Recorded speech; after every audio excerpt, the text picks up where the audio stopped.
কে নাকি ঘোষণা দিয়েছে আগামী ডিসেম্বরে বাংলাদেশে আসবে। আপনাদের এই সিলেট, মৌলভীবাজার আর হবিগঞ্জের সীমানা দিয়ে যদি ডিসেম্বর মাসে গণহত্যাকারী ফ্যাসিস্ট শেখ হাসিনা আসতে চায়, তাকে আবার বাধা দিয়েন না, তাকে সাদরে বরণ করে নিয়েন।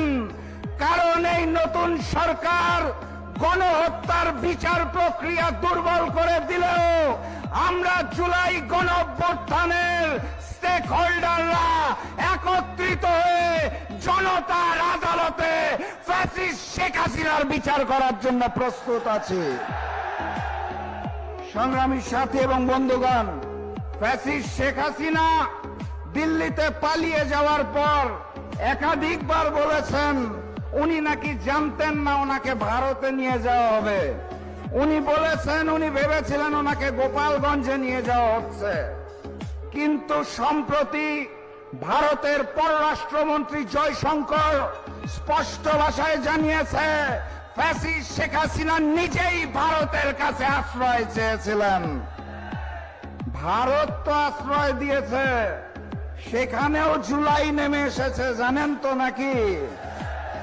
ফ্যাসিস্ট শেখ হাসিনা যে ডিসেম্বরে ফিরবেন, একা ফিরবেন নাকি নরেন্দ্র মোদীকে নিয়ে ফিরবেন, সেটা হচ্ছে এখন প্রশ্ন। ভারতের জেনজি আন্দোলনের প্রতি পরিপূর্ণ সংহতি জানাচ্ছি। সংগ্রামী সাথী এবং বন্ধুগণ, আমরা ভবিষ্যৎ বাংলাদেশে ওই ভারতীয় আধিপত্যবাদকে আর দেখতে চাই না। ইলিয়াস আলীর মতো মানুষদের ভারতের নির্দেশনায় আর গুম হতে দেখতে চাই না।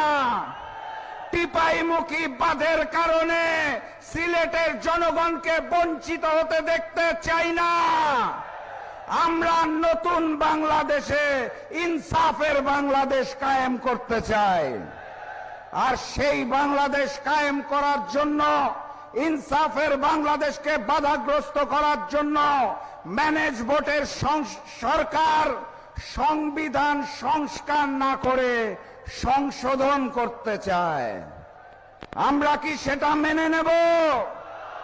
কথাবার্তা পরিষ্কার, গণভোটের গণরায়ের আলোকে জুলাই সনদ বাস্তবায়ন করতে হবে, এর কোনো বিকল্প নাই।